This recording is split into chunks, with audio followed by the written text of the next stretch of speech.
خطیب بے بدل جناب مولانا سید اسد اللہ غالب صاحب آف سولیون اپنے مخصوص انداز میں فضائل و مصائب آل محمد بیان فرمائیں گے اور ان کے فوراً بعد لنگر اور نماز کا وقفہ ہوگا۔ درود پڑھے محمد و آل محمد۔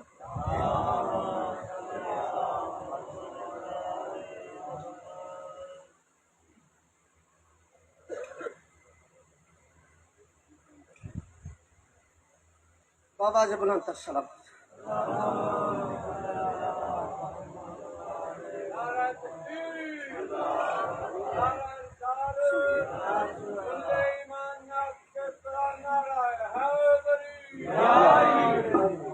اعوذ باللہ من الشیطان اللعین الرجیم، بسم اللہ الرحمن الرحیم۔ الحمد للہ الذی خلقنا فی امت الذی فاز رتبته الى قاب قوسین واکرمنا بولایت وصیہ الذی ردت له الشمس مرتین وصلی الى القبلتین وجاہد بالسیفین والرمحین وشرفنا بحب زہرا۔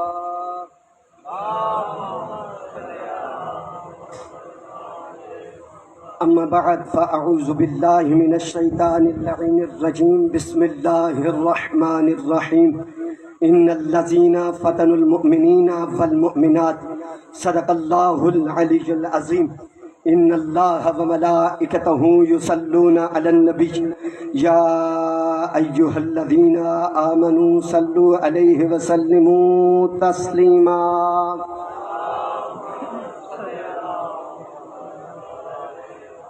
سادات مومنین، محبان محمد و آل محمد، شیعہ سنی برادران، محبان حسین، محبان حرمت سادات، محبان حرمت عزاداری، محبان سید الشہداء، سلام علیکم تحفہ یا علی مدد۔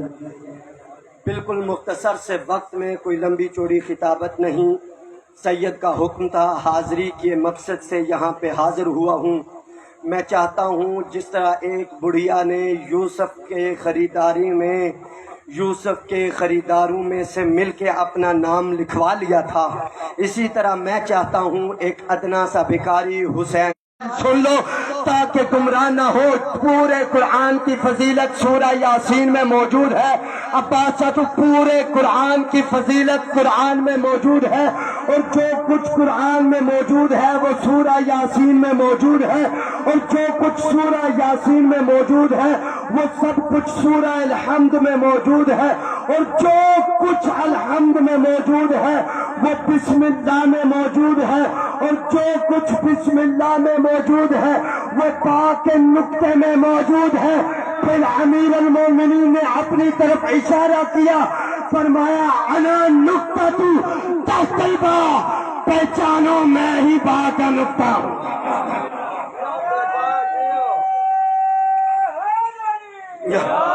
زندہ و سلامت رہیں۔ اور حسین ابن علی کی مجلس کسی کی دل آزاری کا مطلب نہیں، جتنے چاہیں جب چاہیں اہل سنت چاہیں اہل حدیث چاہیں یا جو بھی مکتبہ فکر کا بندہ مجلس شبیر میں آنا چاہے، ہم بتانا چاہتے ہیں ہم حسین والے ہیں، ہم یزید والے نہیں۔ حسین کا کام ہے جوڑنا، اور حسین کے شیعوں کا کام ہے جوڑنا۔ کیوں 1,00,000 یزید مل کے کوشش کرے حسینیوں کو توڑنے کی، وہ نہیں توڑ سکتا۔ 1,00,000 یزید کوشش کرے عادی صاحب مجلس شبیر کو نہیں روک سکتا۔ کیوں؟ اتنا یزید کے نام پہ دنیا جینے والی نہیں جتنا حسین کے نام پہ مرنے والے موجود ہیں۔ اتنا یزید کے نام پہ دنیا جینے والی نہیں جتنا حسین کے نام پہ مرنے والے موجود ہیں۔ یہ عصر عاشور کی تنہائی کا صدقہ ہے، یہ حسین کا انسانیت کا کھینچا ہوا عطر ہے۔ اور جو بھی عزاداری کرتے ہو رات کو جا کے اپنی ماؤں کے پاؤں چوما کرو، جس نے ناد علی پڑھ کے تمہیں لوریاں دی تھی، جس نے ناد علی پڑھ کے تمہیں شیر پلایا تھا، اگر مائیں زندہ ہو تو ان کے قدم چومو، اگر چلی جائیں تو ان کی قبر چوم کے ان کا شکریہ ادا کرو۔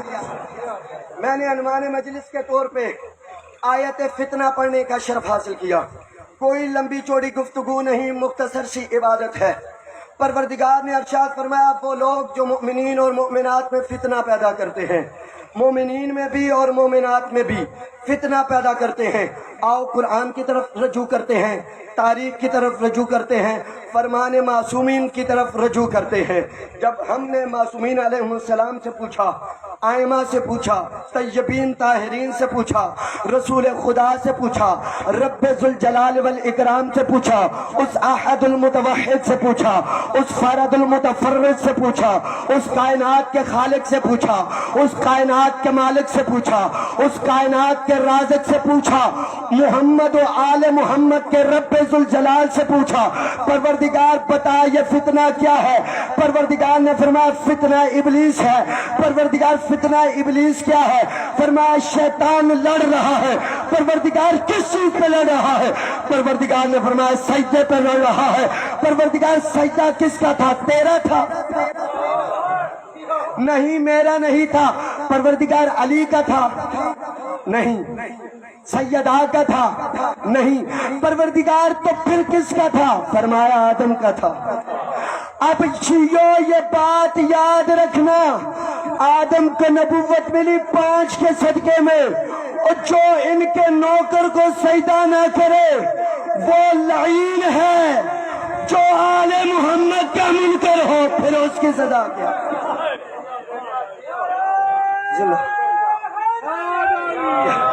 زندہ و سلامت رہے. جو آل محمد کا منکر ہو پھر اس کی سزا کیا ہوگی؟ پروردگار نے فرمایا چھوڑ دی لمبی گفتگو، پھر کبھی زندگی نے ساتھ دیا تو آپ کی خدمت میں سب سنانے کے لیے حاضر ہو جاؤں گا.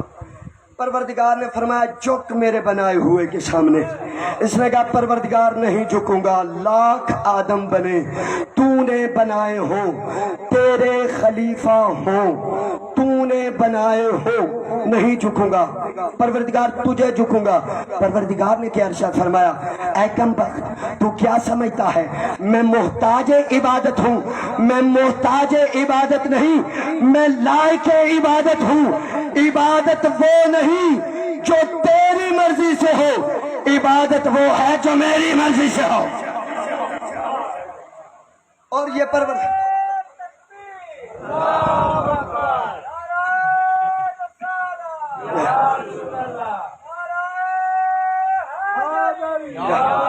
زندہ و سلامت رہے. اللہ صلی اللہ. عبادت وہ نہیں جو تیری مرضی سے ہو. اس نے بسم اللہ آپ جیے، تمام عزاداران مظلوم کربلا جیے، خالد شاہ جی جیے، ان کے بچے جیے. پروردگار ان کے رزق میں، عزت میں، ان کے کردار میں، ان کے اخلاق میں برکت عطا فرمائے.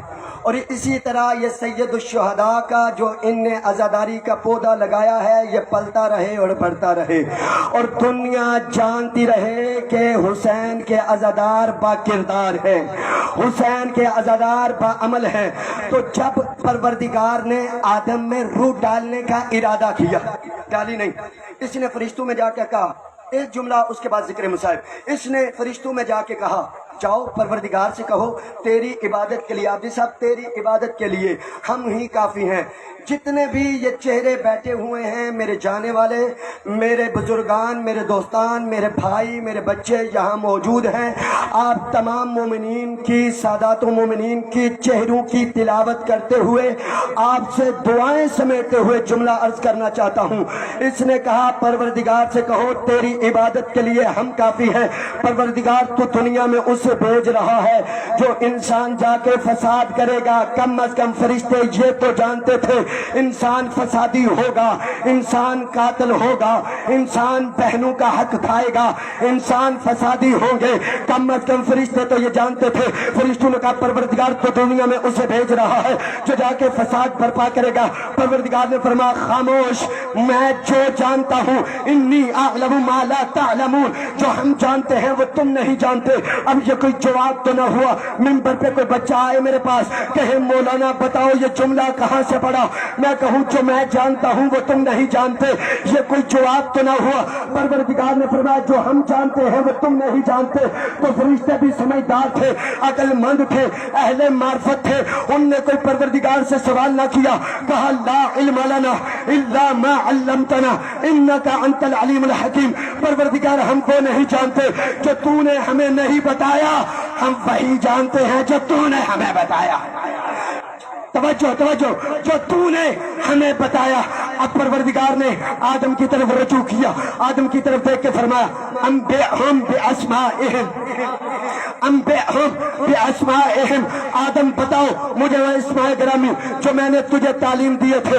تو آدم شروع ہوئے انت المحمود وحاذا المحمد، انت الاعلی وحاذا العلی، انت فاطر السماوات والارض وحاذا الحسن، انت قدیم الاحسان وحاذا الحسین۔ پروردگار نے ارشاد فرمایا جھک جاؤ پنجتنی کے سامنے، پتہ چلا جو پنجتن کا غلام ہو وہ رحمت اللہ، جو ان کا دشمن ہو وہ لعنت اللہ۔ پروردگار نے فرمایا جھک جاؤ، اب یہ نہ جھکا۔ پروردگار نے اسے فوراً نکالا نہیں، فرمایا یا ابلیس ما منعک ان تسجد لما خلقت بیدی، تجھے کس نے منع کیا اسے سجدہ کرنے سے جسے میں نے بنایا اپنے دونوں ہاتھوں سے۔ بیدی نے کہا، بیدیا ثانی کا تثنیہ کا جملہ استعمال ہوا ہے۔ پروردگار فرما رہا ہے جسے میں نے بنایا اپنے دونوں ہاتھوں سے۔ اب بات تو الٹ پڑ گئی، یا تو پھر علماء اکرام کو چاہیے کہ وہ پروردگار کے ساتھ مشورہ کر کے یہ آیت واپس آسمان کی طرف بھیج دیں، وگرنہ جب تک آسمان پہ یہ آیت واپس نہ بھیج سکے تب تک کسی نہ کسی کو ید اللہ، کسی نہ کسی کو عین اللہ، کسی نہ کسی کو وجہ اللہ، کسی نہ کسی کو اذن اللہ، کسی نہ کسی کو سمیع اللہ، کسی نہ کسی کو لسان اللہ، کسی نہ کسی کو جنب اللہ، کسی نہ کسی کو آیت اللہ، کسی نہ کسی کو آیت اللہ العظمی، کسی نہ کسی کو حجت الاسلام ماننا پڑے گا۔ کوئی نہ کوئی تو ہے جو اللہ کے ہاتھ ہیں، کوئی نہ کوئی تو ہے جو اللہ کی آنکھیں ہیں، کوئی نہ کوئی تو ہے جو اللہ کی زبان ہے، کوئی نہ کوئی تو ہے جو اللہ کے کان ہیں۔ اب جب تک نہ ملے تو میں بتاتا ہوں، میرے برادران اہل سنت کی کتاب ہے اربریاض النظرہ فی مناقب عشرہ مبشرہ، صاحب اربریاض النظرہ فرماتے ہیں امیر المومنین نے جب خطبہ فرمایا، امیر المومنین نے فرمایا میں ہی وہ علی ہوں جس نے آدم کی مٹی کو گوندا، میں ہی وہ علی ہوں جس نے آدم کے پتلے میں رو ڈالا۔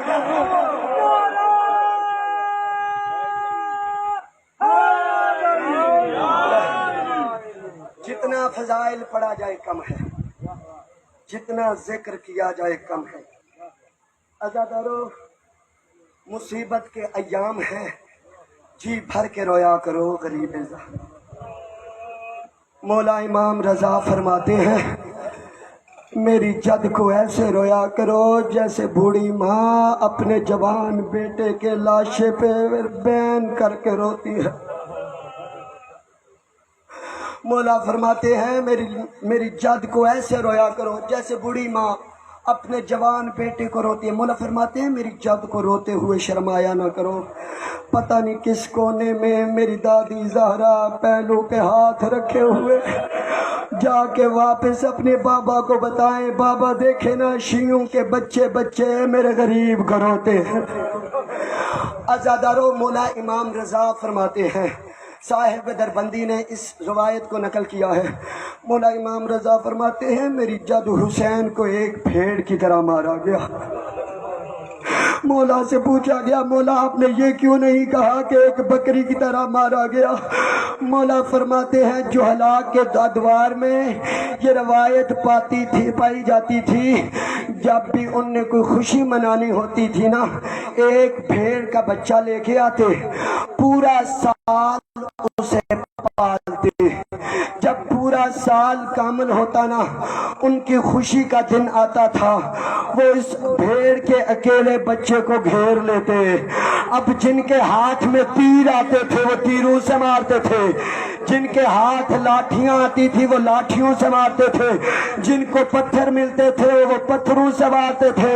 مولا امام رضا فرماتے ہیں اسی طرح میرے غریب جد کو مارا گیا، اور جن کو پتھر ملتے تھے وہ پتھروں سے مارتے تھے، اور جن کو لاٹھیاں ملتی تھی وہ لاٹھیوں سے مارتے تھے، اور جنہیں مارنے کے لیے کچھ نہیں ملتا تھا نا، وہ کربلا کی گرم ریت اٹھا کے کہتے تھے آ جاؤ حق کے بدلے لے لو، آج زہرا کا بیٹا اکیلا رہ گیا۔ اجرکم اللہ، اجرکم اللہ، پاک سید آپ کا رونا قبول کرے، آپ کے بچوں کی زندگیاں ہوں۔ کربلا کے میدان میں اکیلا ہے غریب زہرا۔ میرا دل چاہتا ہے میں حسین کی 4 سالہ زہرا کی مصیبت کے 2 جملے پڑھوں جو مجھے حکم کیا گیا۔ عزاداروں، صاحب دربندی کہتے ہیں جب بی بی میدان میں آئی نا، مولا امام مظلوم کربلا تیروں کے دوران تھے، نیزوں کے دوران تھے، میرے مولا جب زمین پہ تھے نہ آسمان پہ تھے۔ اس وقت میری سیدہ، میری مرشد زادی اس ظالم کے پاس آئی، ظالم سے آ کے کہتی ہے میرے بابا حسین کہاں ہے؟ اس نے کہا میرے بابا کہاں ہے؟ کہیں میرے بابا کو دیکھا؟ یہ کمینہ بول کے کہتے ہیں تیرے باپ کا نام کیا ہے؟ بی بی رو کے فرماتی ہے وہ جو تیروں میں تن ہے، وہ جو تیروں میں ہے، وہ جو تیروں میں گھرا ہوا ہے، وہ میرا مظلوم باپ ہے۔ عزادارو، ایسا مودت فی القربا پہ اس ظالم نے عمل کیا یا بی بی کے منہ پہ زوردار تماچا مارا؟ صاحب مقتل مکرم لکھتا ہے جب اس ظالم نے بی بی کو تماچے مارنے شروع کیے نا، تاریخ پہ پردہ نہ ڈالو، تب صاحب مقتل کہتا ہے اس ظالم نے اتنے تماچے مارے یا بی بی کا نیچے والا چمڑا ٹوٹا، یہ نیچے والا جبڑا ٹوٹنا تھا، یا بی بی نے نجف کی طرف منہ کیا، رو کے فرماتی ہے واہ یا علی، واہ غربتا، واہ مصیبتا، دادا علی میری ماں مجھے سمجھاتی تھی ہائے یتیموں سے اونچا نہیں بولتے، ہائے یتیموں کو جھڑکا نہیں جاتا، ہائے یتیموں کو مارا نہیں جاتا۔ عزاداروں، مقتل دربندی کے صاحب کہتے ہیں جب بی بی کو قید کر کے لے کے جایا جا رہا تھا نا، بی بی مولا حسین کے سر کو دیکھ رہی تھی نیزے پہ، مولا سے کچھ گفتگو کر رہی تھی، رو کے فرماتی ہے بابا دیکھنا میں تجھ سے کتنی ملتی جلتی ہوں، بابا تو بھی دیکھ عجیب ہے، میں بھی غریب ہوں، بابا دیکھنا ظالموں نے اتنے تماچے مارے، بابا ظالموں کے تماچوں کے ہاتھوں کے نشان مٹنے لگے، بابا ظالم کے ہاتھ کی انگوٹھی میرے منہ پہ نشان چھوڑ گئی، بابا ظالموں نے میری پسلیاں توڑی، بابا ظالموں نے میرے دان توڑ دیے۔ عزاداروں، پھر بی بی نے سورج کی طرف دیکھا، سورج کی طرف اشارہ کر کے فرماتی ہے اے سورج تو میرے چچا عباس کی طرح رکھا ہے، تو میرے چچا عباس کی طرح کا ہے، آنا ذرا تجھ سے کچھ باتیں کرنا چاہتی ہوں۔ جب تک میرے پاس میرے چچا عباس تھے میں بڑے فخر کے ساتھ کہتی تھی میرا عباس ہے، میں بڑے فخر کے ساتھ کہتی تھی میری پھوپھیوں کی چادریں محفوظ ہیں، میری ماؤں کی چادریں محفوظ ہیں۔ عزاداروں، زیادہ دیر انتظار نہ کروں، آؤں وہ روایت پڑھتا ہوں، عزاداریوں سے معافی مانگ کے صاحب مقتل مکرم لکھتے ہیں جب بی بی پہ اس ظالم نے ظلم کیا نا، اتنا ظلم کیا کہ بی بی فرماتی ہے اب میں مطمئن تھی یہ ظالم مجھ پہ زیادہ ظلم نہیں کرے گا۔ بی بی فرماتی ہے ان ظالموں نے خیام کو لوٹنا شروع کیا، یا نیزوں سے بیویوں کی چادریں کھینچنی شروع کی۔ عزاداروں، بی بی فرماتی ہے اسی کشمکش میں میں خیام کی طرف دوڑی تاکہ میں مرشد زادیوں کی کچھ مدد کر سکوں۔ عزاداروں، جیسے ہی بی بی خیام کی طرف دوڑی، بی بی فرماتی ہے اس ظالم نے 5 نوکوں والا نیزہ مارا، جب بی بی سکینہ کی گردن پہ نیزہ لگا، عزاداروں بی بی کی گردن ٹوٹی، بی بی منہ کے بل زمین پہ گری، یا بی بی کے دانت ٹوٹ گئے۔ بی بی رو کے فرماتی ہے دادی زہرا آپ کی فقط پسلیاں ٹوٹی تھی، سکینہ پوری ٹوٹ گئی۔ الا لعنت اللہ علی القوم الظالمین۔ وسيعلم الذين ظلموا أي منقلب ينقلب